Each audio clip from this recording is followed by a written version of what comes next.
कक्षा 10 सामाजिक विज्ञान अध्याय 3 भूमंडलीकृत विश्व का बनना। इस पाठ के बारे में आज हम अध्ययन करेंगे।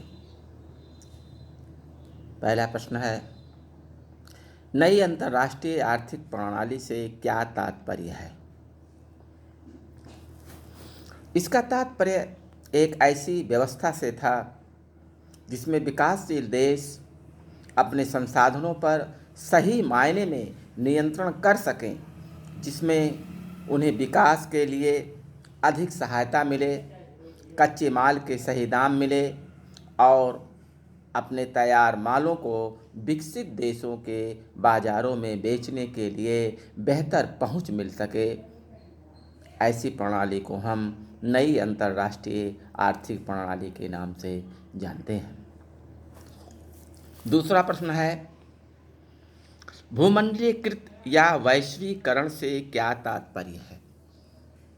एक देश की अर्थव्यवस्था को दूसरे देश की अर्थव्यवस्था से तथा संपूर्ण विश्व के विभिन्न देशों की अर्थव्यवस्था का एक दूसरे से विभिन्न क्षेत्रों के माध्यम से जुड़ा होना ही भूमंडलीकृत या वैश्वीकरण कहलाता है।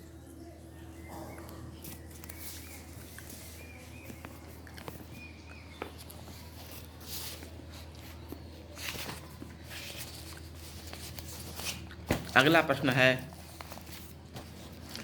रेशम मार्ग क्यों महत्वपूर्ण था?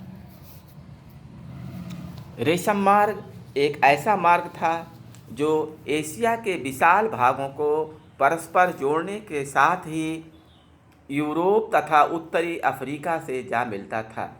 यह मार्ग ईसा पूर्व में अस्तित्व में आ चुका था और लगभग 15वीं शताब्दी तक अस्तित्व में था। इस मार्ग से अधिकांशतः रेशम का व्यापार होता था, इसीलिए इसे रेशम मार्ग कहा जाता था। प्रश्न नंबर 3 है, अफ्रीका आने में के लिए यूरोपियों के लिए प्रमुख आकर्षण के कारण क्या थे? यूरोपीय देश खनिज संसाधनों के लिए अफ्रीका की ओर आकर्षित हुए तथा अफ्रीका के विशाल भू क्षेत्रों और बाजार पर यूरोपीय देश की नज़र थी। अगला प्रश्न है, 19वीं शताब्दी में हजारों लोग यूरोप से अमेरिका क्यों जाने लगे? यूरोप में गरीबी की भरमार, भूखमरी, बीमारियां, धार्मिक टकराव, धार्मिक असंतुष्टों को कठोर दंड देने के कारण, अमेरिका में संसाधनों की बहुलता के कारण तथा अमेरिका में खेती योग्य भूमि ज़्यादा थी और जनसंख्या की कमी होने के कारण यूरोप के लोग अमेरिका जाने लगे। अगला प्रश्न है, 1929 की महामंदी का भारत पर क्या प्रभाव पड़ा?